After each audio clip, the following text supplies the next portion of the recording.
stepped out to get on the train on his way home, and he sat beside of a young man.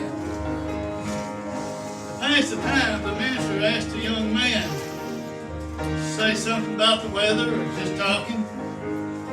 He noticed that the young man was saying nothing. He was sitting there and had tears running down his eyes. He turned to him and he looked. He said, "Son, I'm a minister. Is there anything I can do? I'll be glad to help you any way I can."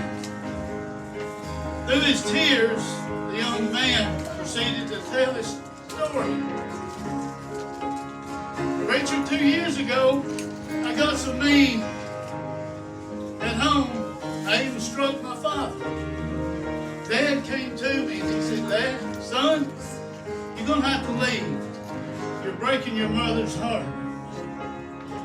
I wandered all over this country for 2 years, getting deeper and deeper in sin,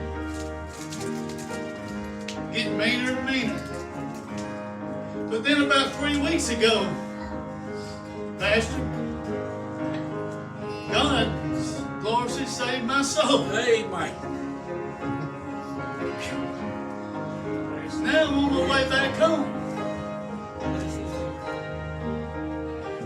He said, "I wrote Mom and Dad," and he said, "I wonder if I'd be welcome tonight." He said, "I wrote Mom and Dad a letter and told them if I was welcome home to hang a rag up in that old apple tree out back." So we live right by the railroad track. He said, "Well," he said, young man replied, "Preacher,"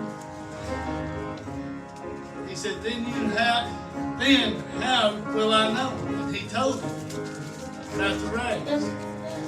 He said, "I told my daddy if I'd welcome home to hang those rags there."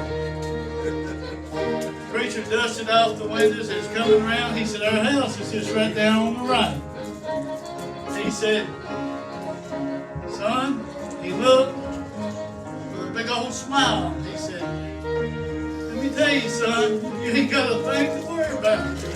He said, "That apple tree is hanging full of white rags." He said, "Standing under that apple tree is an old gray-haired mom and dad with a big white sheet saying, 'Welcome home, son. Yes. Welcome home.'" Yes. You know, that's just like our God. We can't get too far in sin. We can't get too mean. That's right. That our God won't take us back in. Yes. He is always there with stretched out arms. Yes, welcome He us is. in. And that's the story of the apple tree. Amen.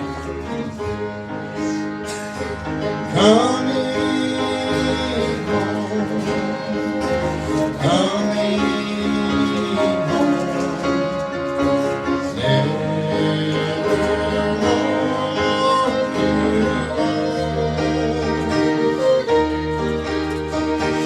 Oh, my wife, I don't know, Lord. I'm coming home. Amen.